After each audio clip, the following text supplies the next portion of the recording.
Hello, everyone, and welcome to 1920, the Jazzy Network, featuring your host, Cameron Stone.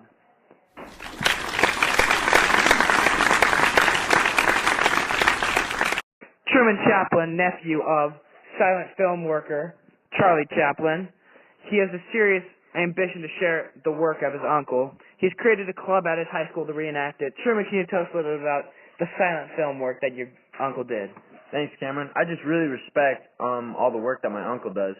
And for those of you who don't know, a silent film is a film with no synchronized recorded sound, especially with no spoken dialogue. In silent films for entertainment, the dialogue is transmitted through muted gestures, mime, and title cards. And like I said, I really respect his work, so I started this club at school, and we have 20, 30 members. It's going really well. I just want to spread awareness of my uncle's work. Wow, that is really awesome. Just young people trying to do the good in the community. Thank you, Truman.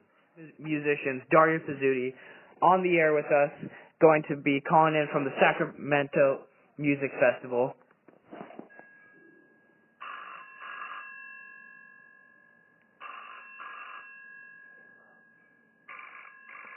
Hello?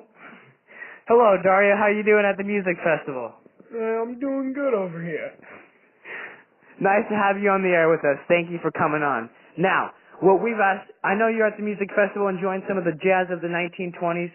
What we really want to hear about is a topic that we've been talking about with some of your fellow Italians, Sacco and Vanzetti. I know a lot of people have some controversy over what happened. Can you please explain to us what they did?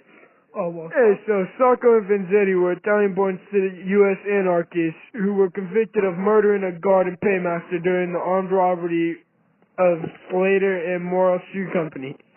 Committed April 15, 1920 in South Braintree, Massachusetts, United States, and were executed by the electric chair 7 years later.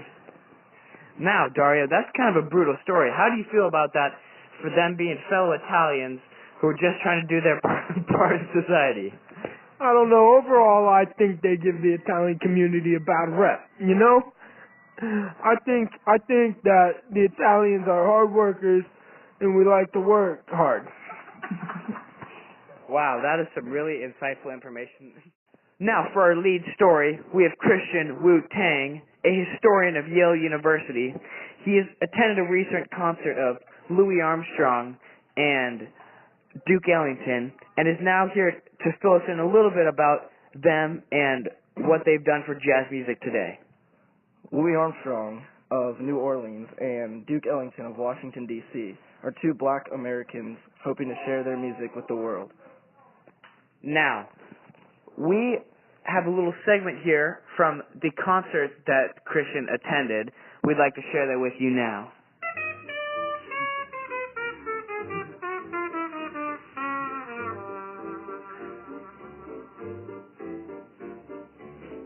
What good is the melody? What good is music if it ain't possessing something sweet? Now it ain't the melody. Wow, that is some really, really amazing work there by Armstrong and Ellington. Christian, how was your night overall there at their concert? Oh, I had a fun night out on the town, spotted a few good-looking tomatoes, if you know what I mean. But really, it was about the music, man. It was the cat's pajamas. It was really high energy, and we all just had a whoopee out there. Wow, that sounds like a real gold digger to me. Thank you for being on the show with us, you old hooch. We'll see you later. Now for our last segment of the Jazzy Network, we have our secondary story with Hummelberg Chinggis, who is reporting live on Calvin Coolidge, a former president of the United States. Now, Calvin Coolidge was the 30th president of the United States, and he was president during the major boom of jazz music in the 1920s. Now, he was a supporter of it, and during this time, when jazz music was so prevalent throughout the United States, many people wanted to try different music styles, and he was a supporter of all of that. Calvin Coolidge will live on today as a great American president who lived during the time of the jazz music boom and was a great supporter of it. Thank you. Back to you, Cameron. And now, for our Model T advertisement for the Ford car. There's one car that takes you anywhere you want to go. The Model T. Strong, sturdy, with a will of its own. And folks, that concludes our segment for the radio program today. The Jazzy Network 19.20. Signing off, your host, Cameron Stone. Please remember to use your 1920 slang throughout your daily lives. The hooch, the hip hopper tomato.